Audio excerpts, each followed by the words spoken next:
ABP माझाच्या 0 अवरच्या guest सेंटरमध्ये आपण आता नक्कीच राज ठाकरे यांचं भाषण ऐकलेलं असेल। आधी त्यांनी सकाळी पोस्ट केली, ती पुन्हा आज वाचून दाखवली आणि पुन्हा एकदा त्या लवचिकतेचा, राजकीय लवचिकतेचा त्यांनी उल्लेख केलाय।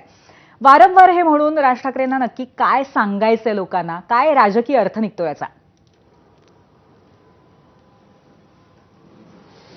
असं आहे की आपण जर बघितलं असेल तर मनसेच्या सुरुवातीच्या काळामध्ये राज ठाकरे यांनी मी महाराष्ट्राचा, महाराष्ट्र माझा ही जी भूमिका घेतली, विकासाची एक भूमिका घेतली, त्याच्यानंतर त्यांच्या भूमिकेमध्ये वेळोवेळी जे बदल होत गेले, त्याच्यामध्ये कधी भारतीय जनता पार्टीला त्यांनी लोकसभेत पाठिंबा दिलेला असेल, कधी लोकसभेच्या जागा कमी लढवलेल्या असतील, कधी विधानसभेमध्ये भारतीय जनता पार्टीच्या विरोधात टोकाची घेतलेली भूमिका असेल, कधी नगरपालिका, जिल्हा परिषदा, ग्रामपंचायत या निवडणुकाच न लढण्याचे निर्णय असतील, या सगळ्या त्यांच्या भूमिकांमुळे एक साशंकता निर्माण झाली आहे। त्या संदर्भात अधिक लवचिक म्हणजे काय, लवचिक भूमिका घेणार म्हणजे काय, हे राज ठाकरे यांनी स्पष्ट करणं हे केव्हाही चांगलं आहे। या संदर्भात त्यांनी जर अधिक स्पष्ट केलं असतं तर ते जास्त बरं झालं असतं। आता काय झालं, हा वाद कुठून सुरू झाला? कल्याण डोंबिवलीवरून सुरू झाला। कल्याण डोंबिवलीमध्ये राजू पाटील यांनी मी वरिष्ठांच्या परवानगीने शिवसेनेला पाठिंबा दिला सांगितलं, एकनाथ शिंदे यांच्या शिवसेनेला पाठिंबा दिला सांगितलं। याच्यावरनं उद्धव ठाकरे यांच्या शिवसेनेमध्ये प्रचंड नाराजी निर्माण झाली, संजय राऊतांनी नाराजी व्यक्त केली। या सगळ्या पार्श्वभूमीवरती आजचा वर्धापन दिन आहे। या वर्धापन दिनाला राज ठाकरे या संदर्भात काही भूमिका व्यक्त करतील, काहीतरी भूमिका घेतील, मांडतील अशी एक अपेक्षा होती।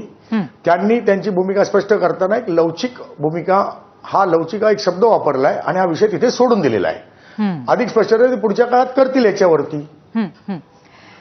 नक्कीच। आणि आजचं जे संपूर्ण भाषण होतं त्याच्यामध्ये प्रश्न याच्यामध्ये बोला संदीपजी, बोला।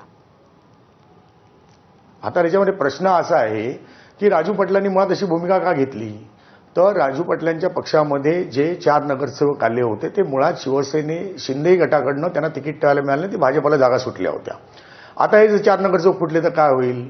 मग तोही मुद्दा बाजूला ठेवून या 4 नगरसेवकांचा विकासाचा कसा मुद्दा येईल? आता एकनाथ शिंदे यांचे जे चिरंजीव आहेत खासदार श्रीकांत शिंदे यांनी या संदर्भात भूमिका स्पष्ट केलेली आहे की महायुतीचाच महापौर बसेल, मुंबईत बसेल, ठाण्यात बसेल, सगळीकडे महापौर महायुतीचा बसेल। ते कुठेही म्हणत नाही आम्ही स्वबळावर करू म्हणून। त्यामुळे पाठिंबा त्यांनी घेतला आहे, ती ताकद दाखवायला घेतलेला आहे। आगामी काळातली काही राजकीय गणितांचा विचार करून घेतला असेल आणि यांनी पाठिंबा देताना विचार तोच केला असणार की आगामी काळातली काही गणितं। आता याच्यामध्ये 4 नगरसेवक जर स्वतंत्रपणे बसले तर विकास निधीचे प्रश्न येतात, अनेक अडचणी येऊ शकतात, सत्ताधाऱ्यांकडून सहकार्य नाही मिळालं तर काय हाही मुद्दा येऊ शकतो। या पार्श्वभूमीवर एक ही तडजोड असू शकते आणि या तडजोडीला कोणी अमान्य करायचं काही कारण नाहीये। पण आता कसं होतं की आज राज ठाकरे आणि शिवसेना, उद्धव ठाकरे गट एकत्र आलेले आहेत आणि उद्धव ठाकरेंचं आणि एकनाथ शिंदे यांचं जे काही समीकरण आहे ते जगजाहीर आहे। अशा पार्श्वभूमीवर मनसेने पाठिंबा देणं हे कधीच उद्धव ठाकरे गटाला मान्य होणार नाही, उद्धव ठाकरेंच्या शिवसेनेला मान्य होणार नाही। त्यातून हा लवचिक शब्द पुढे आला असावा असं माझं मत आहे। संदीपजी, आजच्या भाषणामध्ये सुद्धा त्यांनी ओझरता उल्लेख केला की कल्याण डोंबिवलीमध्ये किती खालच्या पातळीवर राजकारण चाललंय, त्याच्याबद्दल मी उद्धव ठाकरेंशी